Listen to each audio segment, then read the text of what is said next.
Peace, everyone. This is Medical.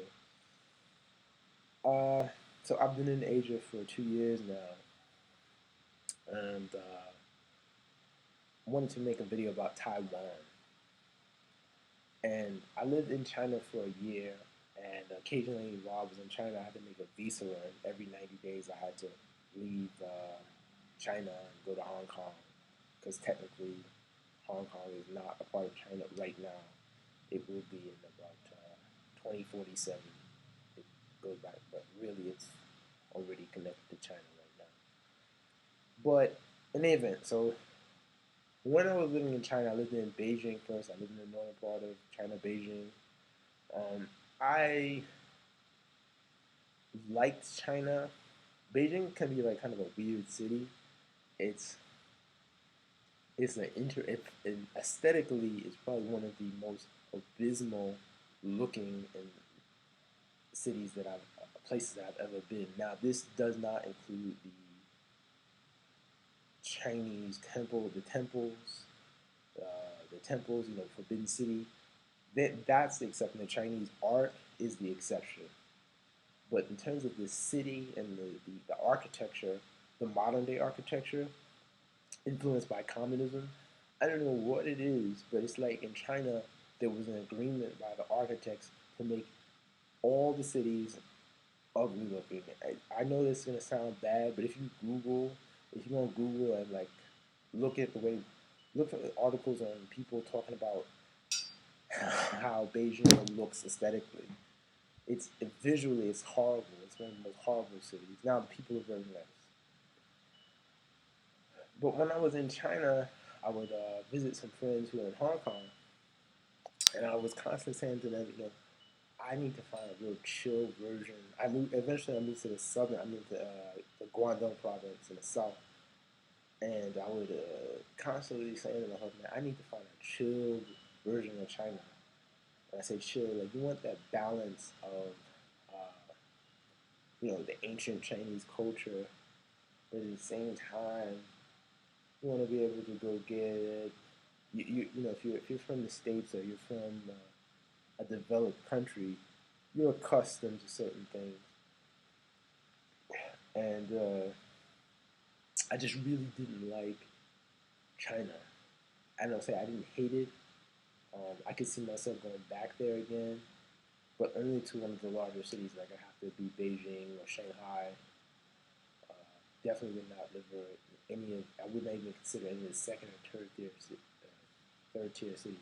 I don't even know if I would want to go back to Beijing. To be honest with you, I think Guangzhou is a good place if you're going to China. But to be honest with you, the place that I would advise you to check out if you're interested in Chinese culture, if you're interested in studying Chinese, if you're interested in the chill ass version of China without the communism, go straight to Taiwan. Don't waste your time in China. I know that sounds crazy. The thing about Taiwan is it's China. They speak, these are Chinese people. They speak Mandarin. You can learn Mandarin there. Uh, they don't use the simplified version of Mandarin, which is good. You want to learn the older version. Um, Same difficulty level. It's just more memorization. But I found Taiwanese people not to be more westernized, but the way that it was explained to me is that it's China without the communism.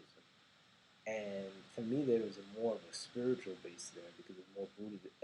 I lived in a Taiyuan city. I lived in a Taiyuan, and for me, I just felt like there was a more. Every few blocks, there were temples, and I didn't get that in Beijing. Beijing, you have a lot of the older temples and so forth, but I didn't feel the spiritual presence. Whereas in Taiwan, you see people going making offerings regularly at the temples, and all throughout the city is just, and the people are so nice. Um, so this is just something I'm offering and some information providing. Skip China, and then other thing is Taiwan is beautiful. It's a very beautiful, very very beautiful island. Um, there are places in there that would blow your mind away just visually.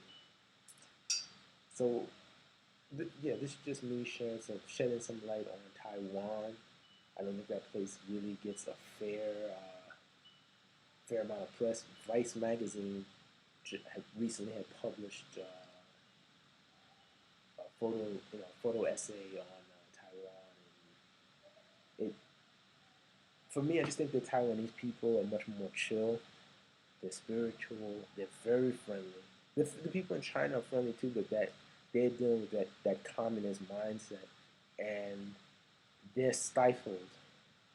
And the younger generation, especially, they know that they're being stifled, and there's a lot of freedom that they don't have. And so you get that sense of